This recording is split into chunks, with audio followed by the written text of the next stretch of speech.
I've been a big fan of Gran Turismo ever since my childhood, with the first game I remember even playing on the PS2 being Gran Turismo 3. Even though I started with what I think is the hardest game in the series, it still took a hold of young me enough to turn me into the car guy I am today. But it wasn't until Gran Turismo 4 released that I dove headfirst into the entire series, and it kinda started to consume my entire life, and I started to consume any racing media I could find, which even led me down the path of racing go-karts as a kid. But going back and playing the rest of the GT entries from there was always one thing that I felt was missing from Gran Turismo 3, and that was used cars. Used cars had always been a staple in Gran Turismo games, barring the disappearance in GT3, with it always being the first choice for a starter car with plenty of options available to you. And with a constantly rotating car lineup as well, it was always worth it to check back in every couple of in-game days just to see what was in there. GT4 added to this somewhat by separating the used car dealership not by manufacturer as in previous games, but by year instead, cutting down on some of the fluff with having 30 cars in a Honda used car lot, but there being only 3 real models in total to choose from. Every time I go into the used car dealers in GT4, I always find a car that I never knew was in the game to begin with. But even with the used cars being where most go to pick up a starter car, you can optionally do the license test to get a good selection of cars from the start, especially in GT4. With even just passing the B license, getting you a VW Lupo from the start. It's nothing crazy, but you can still use that car and have your entire starting credits still left to spend on upgrades that will help you get through the first couple of hits. But I'm not doing any of that. It was only when I was playing the GT4 randomizer recently that I started looking through all the car dealerships again just for some good old nostalgia when I didn't have to worry about taxes, work, rent, any of that. And in looking through Honda's classic car dealership, I found a 79 Civic for 9,500 credits? In the multiple hours I have played this game, the hundreds of hours I played this game, I never even thought there was a car you could buy straight from the manufacturer for under 10k. So with the rising nature of GT4 challenge runs, figured this could be my shot to run something for once. And this time, I'm doing no used cars.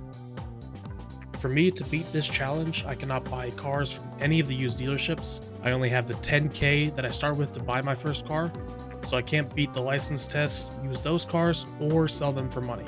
The challenge will be completed when I beat everything in the Beginner League, Professional League, and ending with the Gran Turismo World Championship. There are no other limits to races I can compete in, but I do want to avoid replaying races for extra money if I can. With all that said, and my Civic now in hand, this is the No Used Cars Challenge.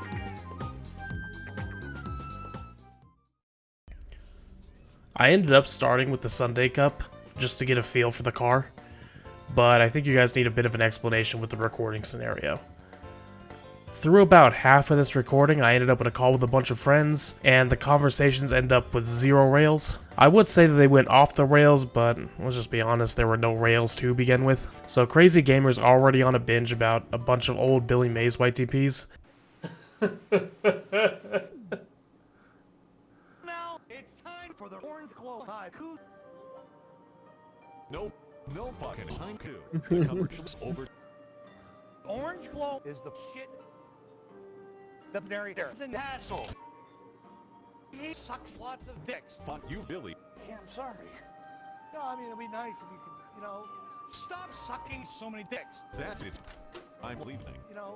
Show me what else you can suck like my balls.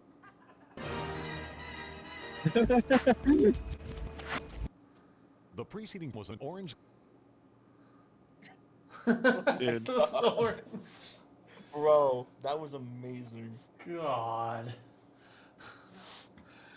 It's pretty funny. I did end up struggling a little bit on Twin Ring Motegi West just because I was driving the car completely wrong.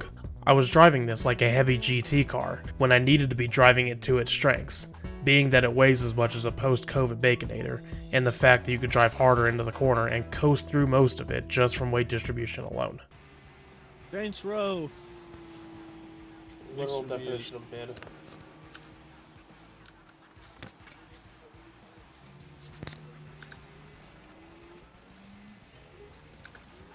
Isn't the Saints Row games like GTA, or am I thinking of something else? No, it is. It started off as like GTA clone. That sounds so lame. Whoa. They used to be good. Like, Saints Row 3 and I think Saints Row 4 were still good. More porn. More porn and sex. We Hey got dog, I'm 2 gonna and let 1. you stop with porn. 2 and 1 queue again. Can we break 3, guys? That's the real question. It's not even out yet. But after relearning how to drive a normal car properly, I went into the B license just to do more than the Sunday Cup, and Will showed up. I hate Raid Shadow Legends. Bro is real. I'm just waiting to see somebody that has like a gazillion hours on this game. Can you Sword reviews by by wait, yeah. playtime? Yeah, you can. You can.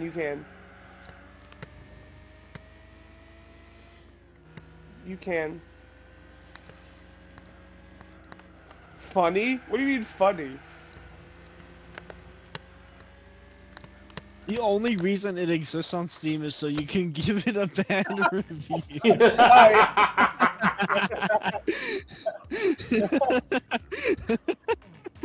Bro, so real.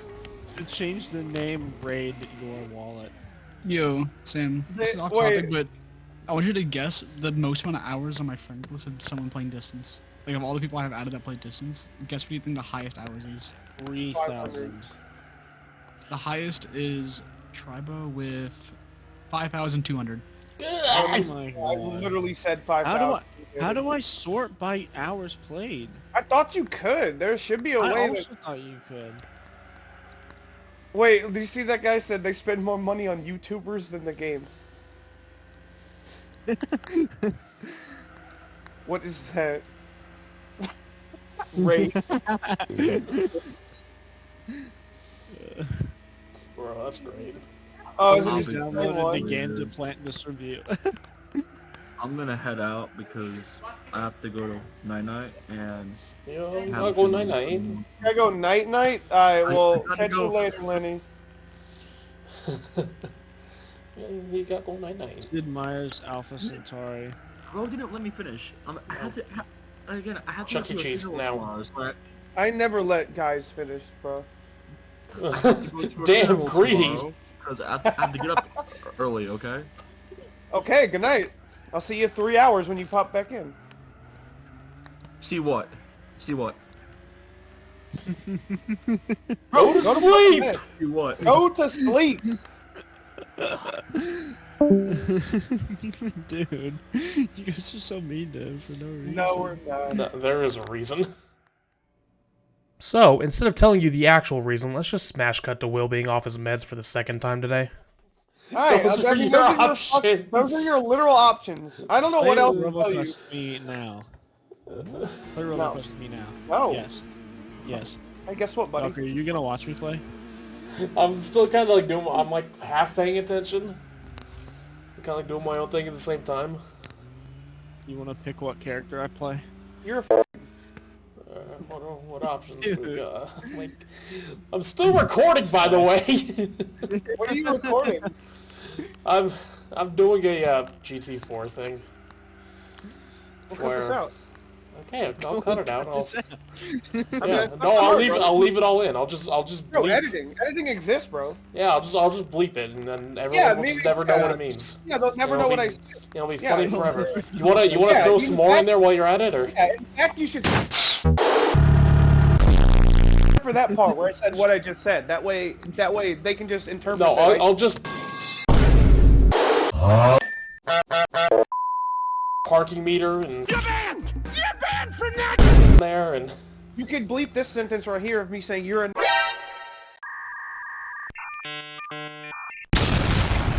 Also, same. You I'll should bleep just that part too. See, all of that should be bleeped out so they think. no, I I'll said just something say really and racist. same as Yeah. So the because whole obviously thing- we can't say either because I'm gonna censor every time we say because it's gonna be This is the Yeah. stupidest conversation I've ever had. yeah no this It's is, not this as is great. stupid as you. You stupid. Say it. See, I didn't say anything that time. It's so, but you can. No, still I'm gonna put a over it anyway and then cut this entire Yes. part out. So I'm just gonna make Yeah. you look worse. Yeah, but then I could just gaslight everyone and say I actually said. But they're never really gonna. No, know then that. I'm gonna put everything after that when you actually said. I'm editing this video. You have no control here. I flew off the track. I realized looking through my garage that I'm going to need some more cars. So I went into both the Japan 70s Challenge and the Civic One Make race, where at least for the Civic race, I would make about 5k per race. With all the opponents being pretty easy, I went into the first race at Suzuki East and ended up passing the entire field in about 2 turns before I just cruised to victory. And now, with the final race at Midfield 1 in the Civic Cup, I had completely forgot what I won from all this just because I was doing it only for money.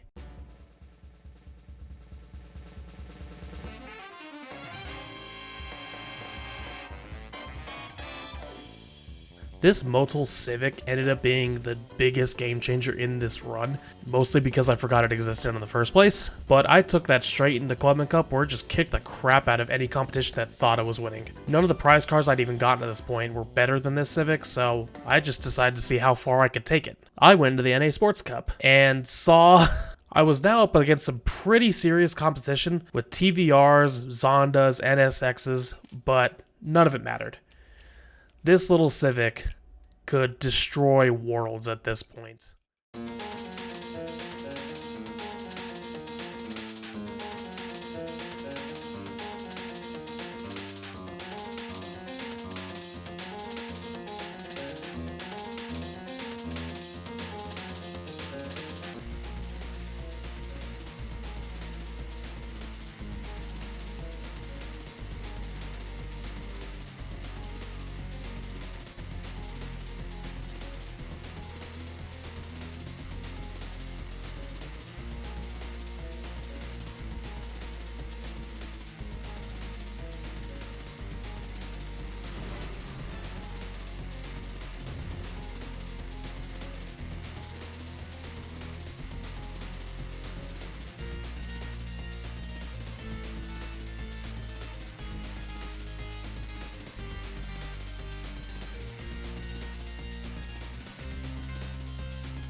Got being the NSX-R, the game turned into easy mode as I had a bunch of powerful cars and 80k in the bank.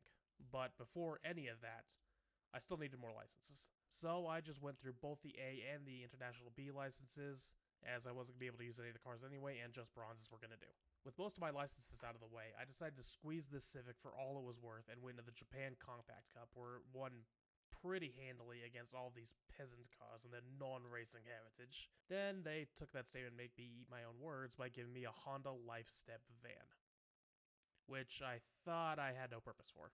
So into the garage it went.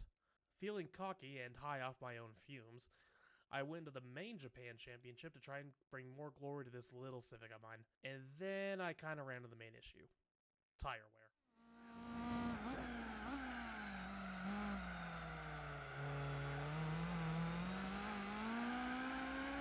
Thank you.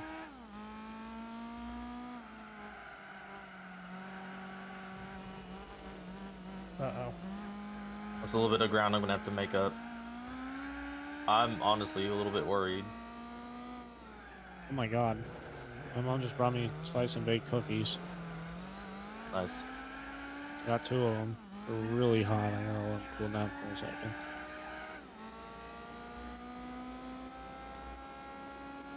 I don't know if I'm going to be able to close the gap. No, I think I'll be able to. Bitch.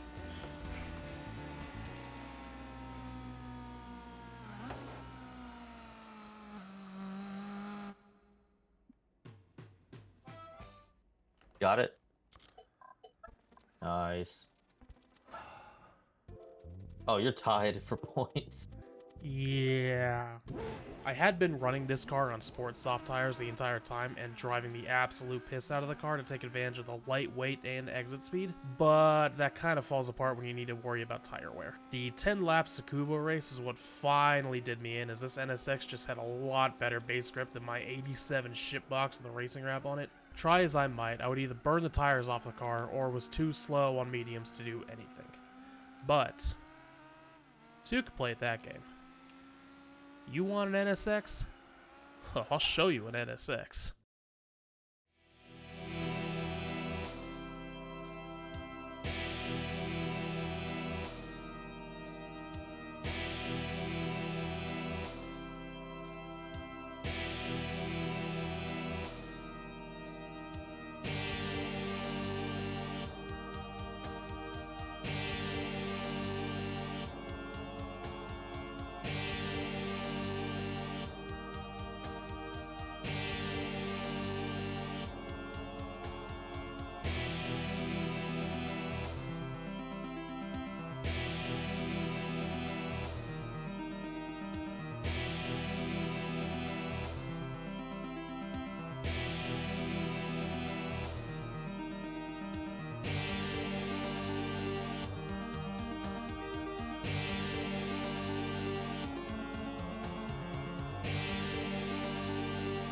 Bring a gun to a knife fight and I'll just tell the US Army you have oil.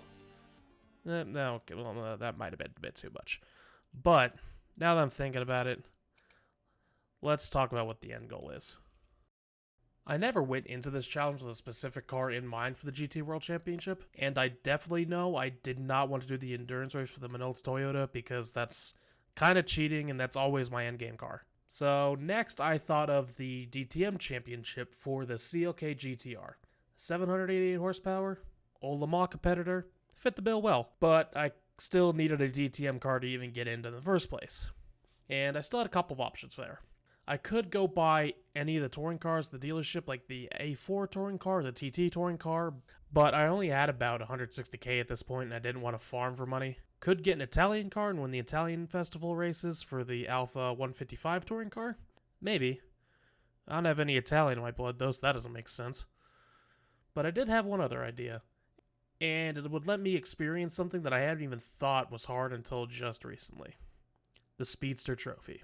I never did this event as a kid, so I never knew that this one-make race in particular was the equivalent of putting your balls in a hydraulic press.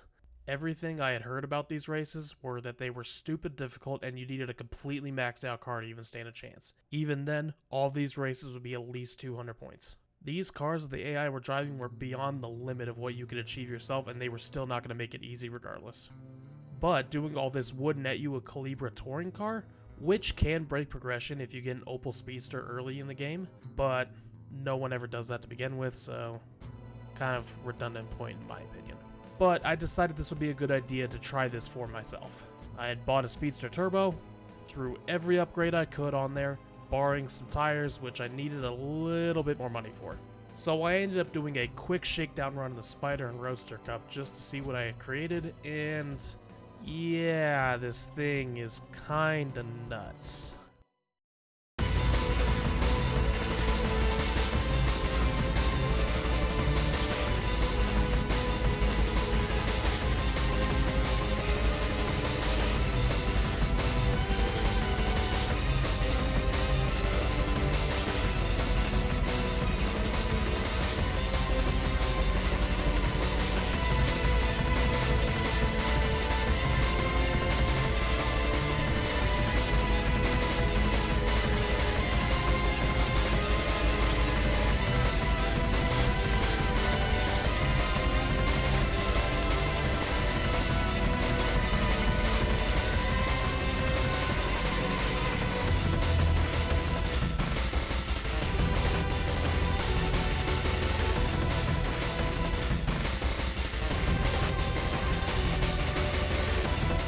With all the suspension tuned correctly, this thing feels like it has unlimited grip even on sports tires. I was confident in the car buying a set of racing mediums and just deciding to send it into the Speedster Cup. Not before getting some extra downforce and some new wheels. Just for the hell of it. I went into the famed Speedster Cup with high expectations and this was actually pretty easy. I even got taken out in the first lap of Grand Valley and caught back in within the lap. I mean, the AI does want to rubber band a lot harder in this race, but I could still stay ahead for the entire race. The other two races went off without a hitch, besides for one minor altercation on Suzuka East.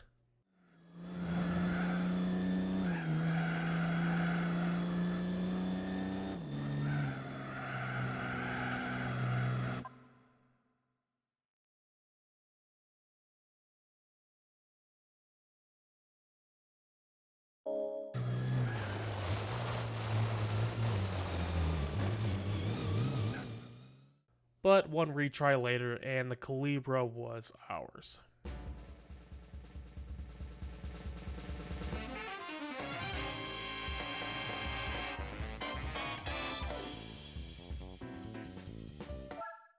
Quickly running back into the MR challenge just to check off another box for the GT World Championship, I realized I did need a K car as well. Well, in this instance, not really K car, but K van should do. This little van did end up doing wonders for us in these races, even with a top speed of only 62 miles an hour.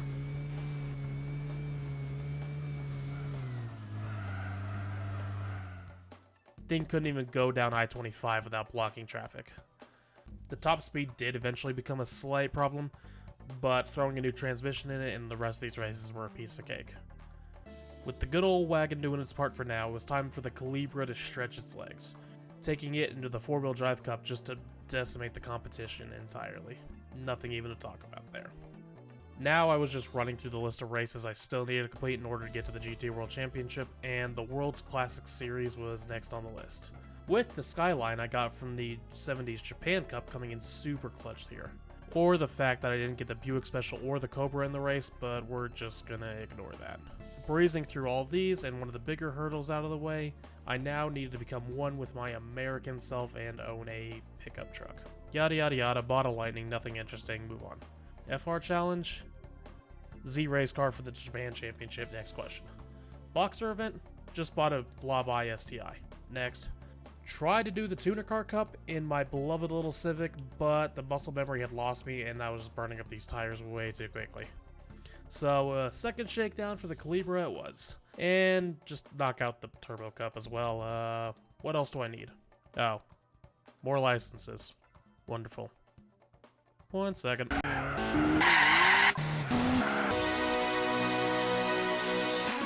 Okay, now we're good. Only things I needed now were the World Compact Cup and the Supercar Festival. And even though I was just complaining about the Civic, when your fastest opponent is an Opel Tigra, we should be alright. With that done, only one event standing between us now. And I think I have just the car for this occasion.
With only one more horsepower than the event restrictions, this car came to kick bubblegum and chew ass. And now, it's out of ass. In a vain attempt to find some more ass to chew, we went to the GT World Championship trying in vain, but its own appetite ended up being its demise. As much as I do love this car in the end, it's not holding up to a true LMP. So, back to the original plan. It's time to Calibre to actually be used what I got it for. And into the DTM Cup we go. And with only one slight hiccup on the Nürburgring, where the A4 tried to politely suggest that second place was as far as I needed to go, the championship still ended up being mine, along with the CLK. Some upgraded turbos and all the tire compounds I needed later, and I was feeling pretty confident as the hard part of this run was over. I had more than enough power, and the only determining factor would be skill. Or at least that's what I hoped. Jumping into the first race on Tokyo Route 246, I had come up against a pretty stacked field, with my biggest threat being a Mazda 787B. With lower torque numbers for these spinning Doritos, it would be way faster out of the corners than anything else here. So after a quick tuning session and pole position by over 4 seconds, I was feeling pretty confident, and immediately the Mazda kind of spit in my face and rocketed off the line, putting me on the back foot. I ended up having to drive this car way harder from the start, knowing that I was going to need to defend for my life going forward. Unfortunately, it cost me a lot of tire life, and I did need to pit at lap 5 to throw some more tires on. But with both the Mazda and the Peugeot running a no-stop strategy, the best I could get was 3rd. No big deal, 10 races, and I still have some time to make up the gap in points. Motegi Super Speedway, I was a little less confidence in, as I didn't have the downforce numbers that the rest of these cars had, so I kinda had to resort to some tactics, we shall say. Everything was good as I was running a no-stop with the Super Hards, and victory was still in my sights with 2 to go. But then, the intrusive thoughts told me that the outside wall had been getting all the love, and no love was being given to the inside wall. Down the order I go. But with the Mazda deciding to pit on lap 20, I caught a huge break and only ended up losing 1 spot to my inner demons. For now. On to Hong Kong, where I would solidify in my mind this car's biggest issue. And it may be a recurring theme. Rear tire wear. With as much power as this car has in a tight street course, it just turns the rear tires into pudding in no time flat. And the Super Hards won't even save me either. It just causes even more wheel spin, leading to more pudding, and yada yada yada yada. Even on a one-stop with racing hards on the back for only 6 laps, I was driving so much piss out of the car trying to make up time that they were back in the orange zone by the time the checkered flag even waved. And another 3rd place for me. Now a full 10 points back on the Mazda, I was starting down my own skill level even. Leaving every piece of rubber I own on the streets of Hong Kong didn't really help my confidence either. Luckily, Seoul would be a great confidence booster in the end, where a no-stop strategy did work thanks to there being pretty much 3 corners with a bunch of straight lines in between. So my turbos could sing with relative ease. With the Mazda in 4th as well, to suddenly boost myself back in the championship hunt, now being only 3 points back and being tied with a 905 for 2nd. But I knew the next race at El Capitan was going to be a bit rough with its elevation changes, so I threw on some front ballast to hopefully help the car from getting too tail happy over some of the crests and hope for the best. Pole position yet again, and after a bit of fighting with the Mazda, I was in front. Only this time, I really wasn't pulling away. He was right there in my rear view, trying to keep the pressure on, and with my tires starting to give way, the inner demons came back, and I ended up making an amateur mistake and went back down into 4th. And as I kept pushing, tires got worse and worse, making me slower and slower, until I just conceded. 4th was all I had in me. At this point, it was about 11 p.m. and I had been recording for about 6 hours and was starting to lose my sanity, so made a save state, went to bed, and would continue the fight in the morning. Only that I lost my entire progress up to this point. And I don't mean the save state failed. My hard drive failed. Everything. Gone. I was lucky enough to have exported all of my footage onto another SSD, but the Windows installation and everything else on my C drive was completely gone. A week of failed repairs and troubleshooting later, I was done. I copied what I could over to a new drive and just installed Windows on there. My old SSD was cursed at this point and I didn't want to deal with it anymore. A fresh install of Windows 11 later, I had the problem with my save. None of my memory cards ended up surviving the purge, so I was back at square one. But we have technology.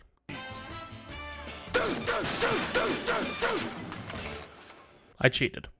I gave myself 1 trillion credits, every license in the game, and just ran through the entire thing on B-Spec at 15 times speed. Beginner League, Professional League, DTM, all done in record time. I had my CLK back, all my tires, and knowledge this time. In between trying to fix the PC and getting ready to record this, again, I decided to do some testing for another challenge run I had in mind. But I had a realization. torque. Lower torque is what made that 787B so good. Why was I running this CLK with 1,000 horsepower? All it was doing on the tighter circuits was making my tires pull a vanishing act under all the smoke. So, I decided this time I was just running it stock. No turbos or anything. I mean, I kept the turbos, but I just put them in a box in the garage instead, leaving them there just in case I needed them. I went back into the World Championship full of hope this time, and man, this is gonna be a cakewalk, isn't it?